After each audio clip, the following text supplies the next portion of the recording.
Assalamualaikum warahmatullahi wabarakatuh. Dear Mrs. Nova, as an English teacher, as well as friend who I love and I'm proud of. First of all, let us give thanks for the presence of Allah Subhanahu wa Ta'ala, who has given rahmat, taufiq, and guidance so that we can gather even so long distance with a state that inshallah is healthy. Amin.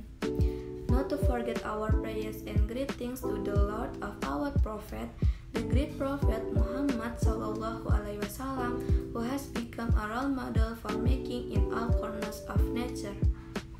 Alhamdulillah, on this occasion I'm here would like to deliver a short speak about what we are experiencing right now, namely online learning due to the COVID-19 pandemic.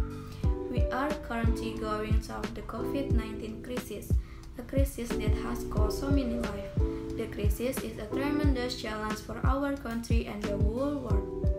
However, from this crisis, we get a lot of lessons that we can apply now and after.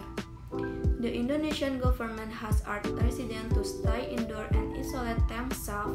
One of them is that the Indonesian government implements the regulation which stand for large-scale social restriction made in the context of handling COVID-19.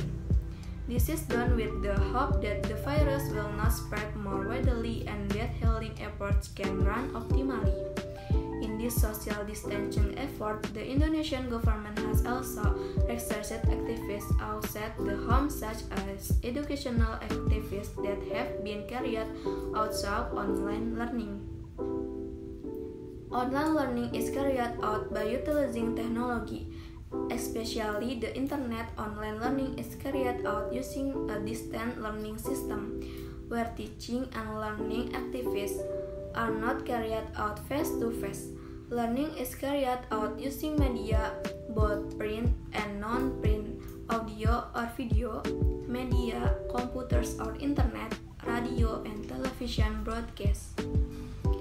In online learning, students can become less active in conveying their aspiration so that it can lead to saturating learning. A student who experiences freedom in learning will experience progress in learning outcomes. Therefore, a driving force is needed to move students so that they are enthusiastic about learning so that they can have learning achievement. The enthusiasm to learn can be honored by increasing learning motivation. Motivation to learn is a driving force of or impetus that makes someone interested in learning so that they will learn continually. Low motivation can cause low success in learning so that it will lower student achievement. For the first time, teachers are doing it online using new tools and realizing that learning can actually happen anywhere. Parents, for the first time, realize how difficult a teacher job was. How difficult is a challenge to be able to teach children effectively. Then generate empathy for teachers who might not have been there before. Teachers, students, and parents now realize that education is not something that can only be done at school. However, effective education requires the effective collaboration of these three things: teacher, student, and parents. Without that collaboration, effective education is impossible. The emergence of empathy, the emergence of solidarity in our society at the time of the COVID-19 pandemic are lessons that we must develop. Not only at this time of crisis, but also when this crisis has passed. Learning is not always easy, but it's time for us to innovate.